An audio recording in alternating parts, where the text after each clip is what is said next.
Indiane, il y a un risque, bien évidemment, quand le président, je cite, dénonce un assaut, ce qui se passe à Los Angeles, un assaut généralisé contre la paix et qui menace directement le pays.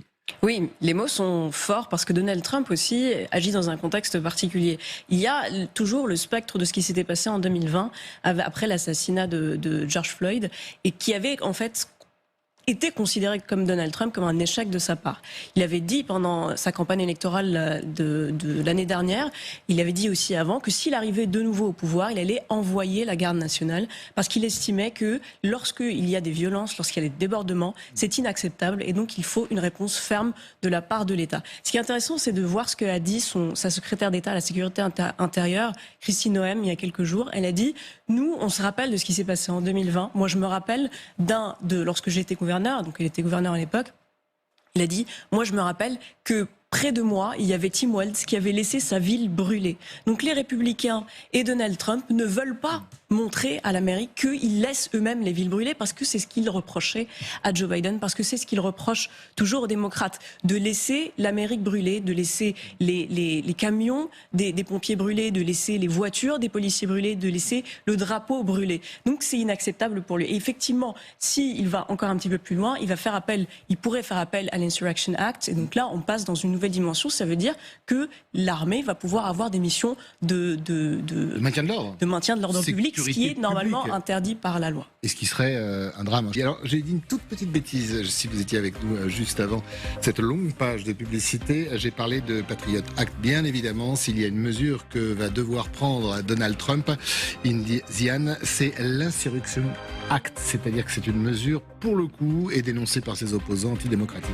Oui, absolument. Pour redonner un peu le topo légal autour de ce qui se passe ces derniers jours, de ce qui s'est passé ces derniers jours, Donald Trump a dit on va utiliser le titre 10, section 12.406, qui dit que si dans un État il y a une invasion, alors s'il y a une insurrection, un risque d'insurrection, le président a le droit d'envoyer la garde nationale.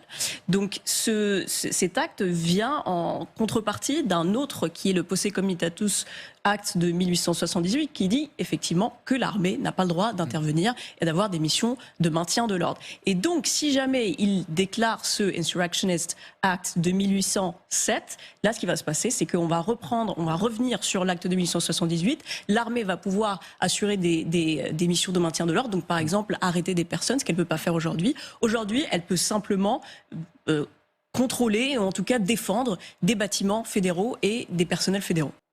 L'idée indienne, c'est quoi? Il y a des bons Américains sous Trump et les autres? En tout cas, il considère, comme son entourage, que si un jour de fête nationale, on brûle et qu'on fait des manifestations, même si elles sont pacifiques, c'est qu'on n'aime pas l'Amérique et qu'on n'aime pas les États-Unis parce qu'on n'est pas pour cette célébration qui devrait fédérer tout le monde. Le 14 juin, c'est à la fois les 250 ans de l'armée américaine, c'est aussi le Flag Day, c'est le jour où on célèbre le choix du drapeau américain, et puis il se trouve aussi que c'est l'anniversaire de Donald Trump. Donc c'est ces trois événements qui vont venir ensemble et qui vont créer un nouveau chemin. C'est pas la première fois que les États-Unis font un défilé militaire. Les États-Unis faisaient des défilés militaires. Ils sont devenus un petit peu moins populaires, on va dire, avec la guerre du Vietnam, parce qu'effectivement, pour des raisons assez évidentes, l'armée et puis voir l'armée, la force armée et martiale dans la rue, ça plaisait pas.